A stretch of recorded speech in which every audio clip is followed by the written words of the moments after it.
అనే మీరు చూశారు.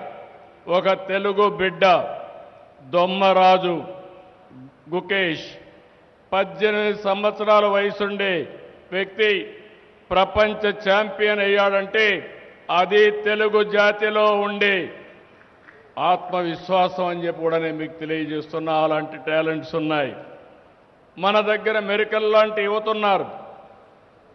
తిరుగులేని మానవ వనరులున్నాయి, సహజ వనరులున్నాయి, నదులున్నాయి, సముద్ర తీరం ఉంది.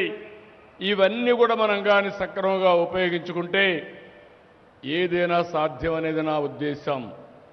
అందుకే ఈరోజు మీరు విజన్ డాక్యుమెంట్ చూస్తే నేను చాలా స్పష్టంగా వెల్తీ, హెల్తీ, హ్యాపీ సొసైటీ ఉండాలని, ముందు డబ్బులు ఉండాలి, దాని తర్వాత ఆరోగ్యం ఉండాలి, ఈ రెండితో కూడా ఆనందం ఉండాలి. అప్పుడే సమాజం సస్టైనబిలిటీ ఉంటుందనే ఉద్దేశంతో ఈ 3 గోల్స్ పెట్టుకుని 10 సూత్రాలతో ఈరోజు విజన్ డాక్యుమెంట్ తయారు చేశాం. దాంట్లో మొట్టమొదటి మీరు చూస్తే జీరో పావర్టీ. ఎప్పుడూ ఎన్టీ రామారావు గారు కళ్ళగనేవారు. ఆయన ఒక స్లోగనే ఇచ్చారు. అది మీరు చూసి సమాజమే దేవాలయం, పేదవాళ్లే దేవుళ్ళని చెప్పిన వ్యక్తి నందమూరి తారక రామారావు గారు. ఆ స్ఫూర్తితోనే ఈరోజు జీరో పావర్టీ కోసం సంకల్పించాం.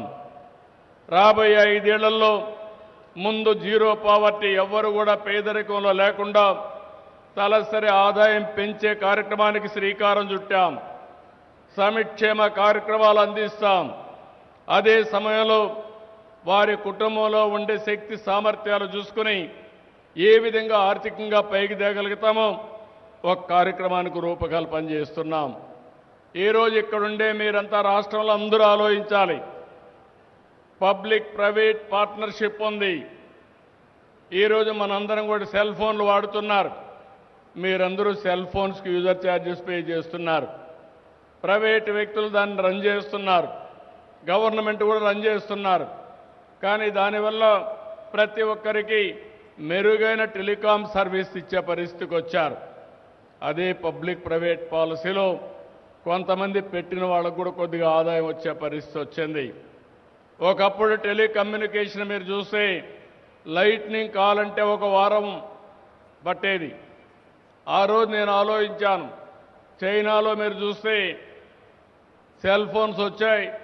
ఇండియాలో బిఎస్ఎన్ఎల్, విఎస్ఎన్ఎల్ 2 కూడా మొనోపలి ఉన్నాయి.